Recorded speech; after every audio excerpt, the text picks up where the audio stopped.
Halo Tagi. Halo, Gimana kabarnya Tagi? alhamdulillah baik. Agak dingin ya? Oke, hai Kak Sofa. Hai, alhamdulillah happy. Dulu kenalin nama aku Hansa Musyahada, biasa dipanggil Ocha. Aktivitas aku sekarang ini kerja dan kuliah lagi ya, sekarang sambil kuliah lagi, alhamdulillah. Nama aku Wanda Diaguta Hari Aman, dipanggil Uta, terus lagi lahir di Bandung. Halo semuanya. Gitu ya. Aku Fatia. Sibukannya sekarang mengumpulkan pundi-pundi berlian ya, supaya bisa jadi orang kaya, jadi muslim yang kaya. Kan nama aku Muhammad Taki Junarobani, biasa dipanggil oleh teman-teman ataupun orang yang sudah kenalan itu Taki atau Jundi. Kenalin, nama aku Rofah. Usia aku sekarang 25 tahun. Kesibukannya sekarang jadi ibu rumah tangga. Kenalin, nama aku Fatin Hamidah, biasanya dipanggil Fatin. Umur sekarang 23, mau ke 24. Terus kesibukan sekarang ngajar, ngasuh, sama ngonten. Perkenalkan, nama saya Muhammad Habib Qurani atau biasa dipanggil Habib. Kesibukan sekarang lagi kuliah sambil iseng-iseng konten di akun sendiri. Oke, halo, perkenalkan nama saya Sofa. Nama aja kan? Usianya? Usia saat ini 29.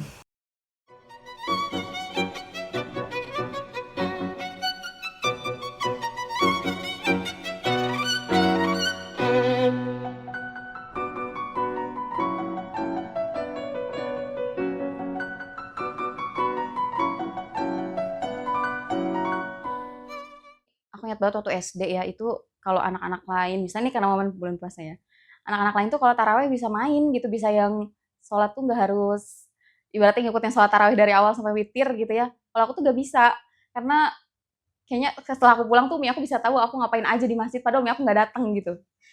Jadi kayak dari kecil tuh aku merasa saat itu ya, pas saat itu kayak kok anak-anak bisa berbuat seperti kayak anak-anak harusnya kayak gini gitu ya, tapi aku tuh jadi nggak bisa karena harus kayak umi masa tadi Tetia tuh gini gini gini gini, umi misal kayak gitu, jadi umi aku tuh bisa tahu tadi kenapa, tapi umi aku emang nggak marahin ya, cuma umi aku jadi kayak punya kamera di mana-mana untuk setiap tingkah laku kita gitu.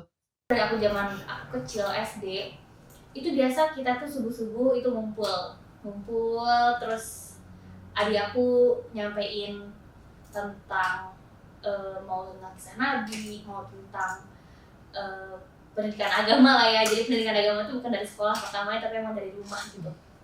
Tentang kisah-kisah Nabi, tentang mungkin fikih, tentang akidah dan segala macam. Itu di subuh hari, dimana emang subuh hari itu kan berat banget ya. Dan aku ngeliat teman-teman aku kok gak ada yang kayak aku gitu. Kayaknya hidup mereka tuh santai aja, normal gitu, tapi kok keluarga aku tuh kayak ribet banget gitu, harus bangun pagi dikumpulin, terus habis aku ntar dia ngomong segala macam. Membosankan sih, bukan membosankan ya, kayak ih apaan sih nih gitu ya. Aku tumbuh di keluarga yang bisa dibilang secara agama alhamdulillah baik gitu ya. Karena dari dulu juga aku udah diajak ngaji sama umi dari kecil. Terus juga diajak ke konser-konser amal. Terus udah diajarin ngaji juga gitu. Jadi belajar ngajinya bukan di masjid kayak teman-teman yang lain, tapi langsung gitu sama umi sama abi belajar ngajinya. Terus juga pokoknya nilai-nilai agama itu jadi nomor satu sih di keluarga. Terus banyak juga aturan-aturan yang mungkin teman-teman sekolah aku nggak ngerasain itu gitu, kayak ada jam malam gitu kan, kayak maghrib harus udah di rumah, nggak boleh main lebih dari maghrib gitu. Terus pergaulan sama laki-laki juga dibatasi gitu di keluarga kayak gitu.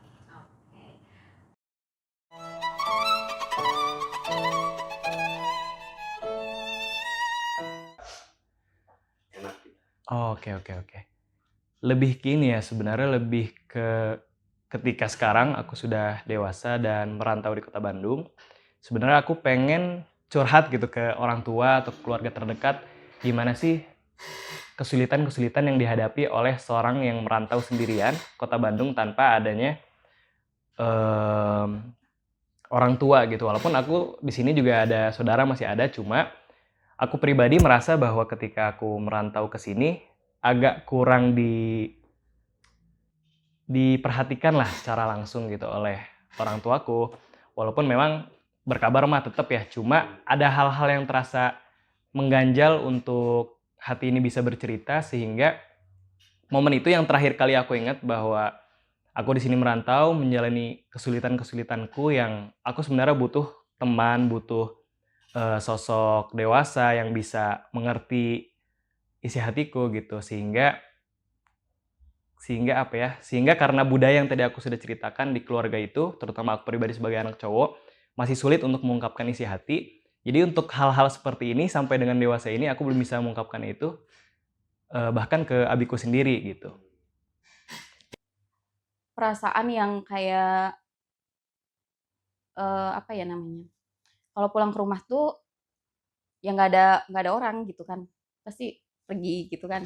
Atau kalau misalnya pernah zaman dulu tuh aku SD, aku ingat banget waktu itu abi aku udah umroh ke Bogor apa kemana aku nggak tahu, aku di Tangerang.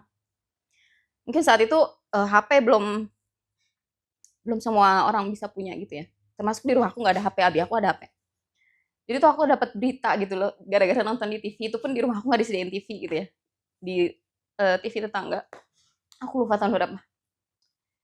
Itu tuh aku posisinya kan anak pertama ya. Maksudnya jaga adik-adik. Aduh. Itu aku ingat banget aku lagi gendong adik aku. Dapat berita aja gitu tiba-tiba ada bis kecelakaan dari Bogor yang kayak gitu kan. Terus kayak kayaknya itu rombongan. Maksudnya ada perasaan-perasaan was-was kayak gitu kan. Karena aku nggak tahu gitu mereka aktivitasnya tuh kemana kan. Jadi maksudnya kayak hal-hal yang banyak banget kita nggak tahu mereka berjuang di mana gitu kan, karena waktu kecil mungkin belum dikasih tahu gitu ya umi abinya teh ngapain.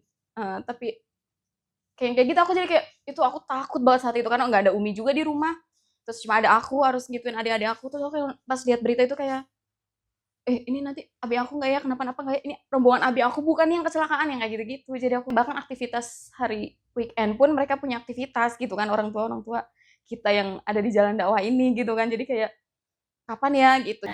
Kalau itu sih enggak semuanya aku buka banget. Jadi ada momen-momen yang kayak canggung untuk cerita ke orang tua, terutama misalnya kayak misalnya orang yang disuka gitu, itu aku nggak pernah cerita banget, benar-benar nggak pernah.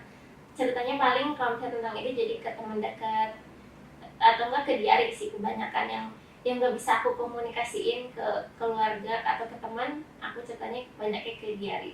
Kalau kita kumpul bareng itu kan selalu ada kata yang keluar gitu ya, harapan dari orang tua terhadap anak-anaknya gitu.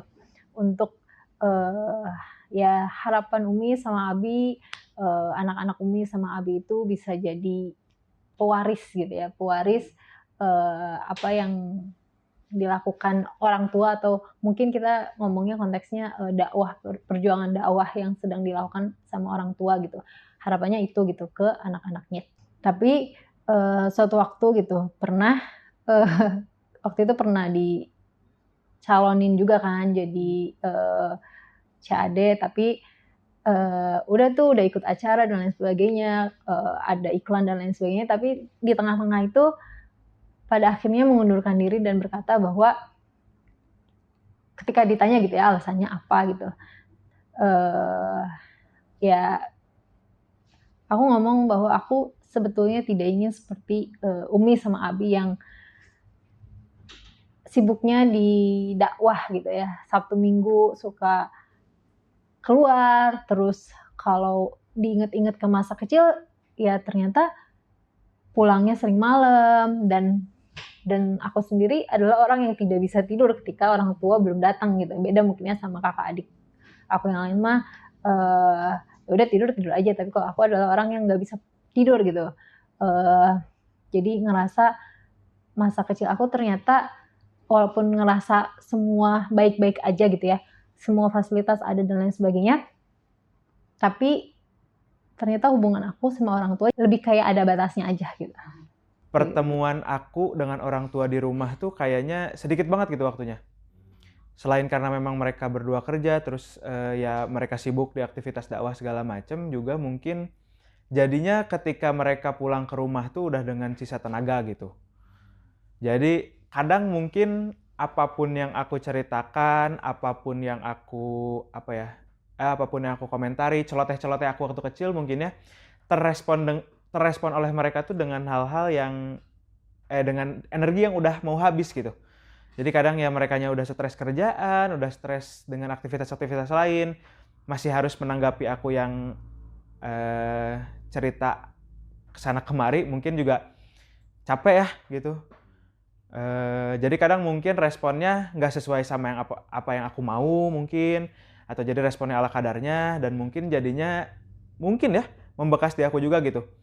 Untuk yang seharusnya aku banyak cerita, terus excited untuk cerita ke orang tua, tapi malah jadi nggak terlalu banyak cerita ke orang tua karena mungkin ya tadi gitu, ketika orang tua pulang ke rumah mereka tuh udah bawa sisa-sisa energi mereka doang gitu, jadi ya tidak terrespon dengan baik mungkin ya.